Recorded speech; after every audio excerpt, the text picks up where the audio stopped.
Hello everyone, this is Vinay. మీరు చూస్తున్నారు వైవిటీ jobs. Guys, మనకి ఈరోజు H1 HR సొల్యూషన్ నుంచి చాలా చక్కటి నోటిఫికేషన్ అయితే మనకు రిలీజ్ అయితే ఇవ్వడం జరిగింది. వీళ్ళు వచ్చేసి మనకు HR రిక్రూటర్స్ కోసం అయితే వీళ్ళు మనకు హైరింగ్ అయితే కొడతా ఉన్నారు.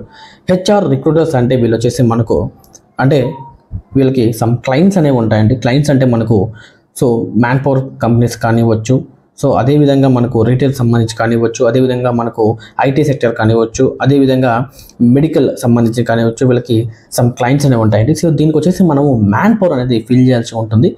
దీని ప్రకారంగా మనకు బల్క్ హైరింగ్, అదేవిధంగా ప్రతి జాబ్ మేళాస్కి అటెండ్ అవ్వడం, అదేవిధంగా పేరోల్ తెలిసి ఉండడం, అదేవిధంగా ESI PF క్రియేషన్ చేయడం. ఇవన్నీ కూడా మనకు HR అంటే ఎండ్ టు ఎండ్ ప్రాసెస్ మనకు ప్రతి ఒక్కటి కూడా తెలిసి ఉండాలని కూడా వీళ్ళు చాలా క్లియర్గా మెన్షన్ చేశారు. ఇందులో వచ్చేసి మనకు మేల్ ఆర్ ఫీమేల్ బోత్ కూడా మనకు ఎలిజిబుల్ అని కూడా వీళ్ళు చాలా క్లియర్గా అయితే మెన్షన్ చేశారు. వీళ్ళు కొన్ని లొకేషన్ అయితే ఇవ్వడం జరిగింది.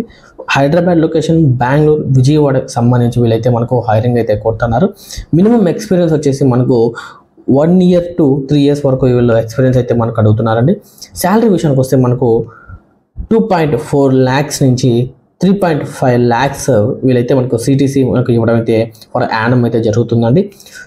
అదేవిధంగా ఎవరైతే డిగ్రీ అదేవిధంగా MBA కంప్లీట్ చేసి HR వైపు వెళ్ళాలి అనుకుంటున్నారో వాళ్ళందరికీ కూడా ఇది చాలా చక్కటి నోటిఫికేషన్ అండి. దీంట్లో వచ్చేసి నేను HR మెయిల్ ID మీకు స్క్రీన్ మీద ప్రొవైడ్ చేస్తాను. అదేవిధంగా HR నెంబర్ కూడా మీకు నేను స్క్రీన్ మీద ప్రొవైడ్ చేస్తాను. ఎవరైతే ఇంట్రెస్ట్ కనిస్తున్నారో వాళ్ళందరూ కూడా డైరెక్ట్గా HR కాల్ చేసి మరిన్ని వివరాలు తెలుసుకున్న తర్వాత ఈ జాబ్లో జాయిన్ అవుతారని నేను మనస్ఫూర్తిగా కోరుకుంటున్నాను. అదేవిధంగా మొట్టమొదటిసారిగా మన ఛానల్ ఎవరైతే విజిట్ చేస్తున్నారో వాళ్ళందరూ కూడా సబ్స్క్రైబ్ చేయండి. అదేవిధంగా మీ ఫ్రెండ్స్ అండ్ మీ ఫ్యామిలీ మెంబర్స్కి షేర్ చేయండి. అదేవిధంగా మీ అభిప్రాయాన్ని కామెంట్ రూపంలో తెలియజేయండి. అదేవిధంగా లైక్ చేయండి. ధన్యవాదాలండి. Thank you so much.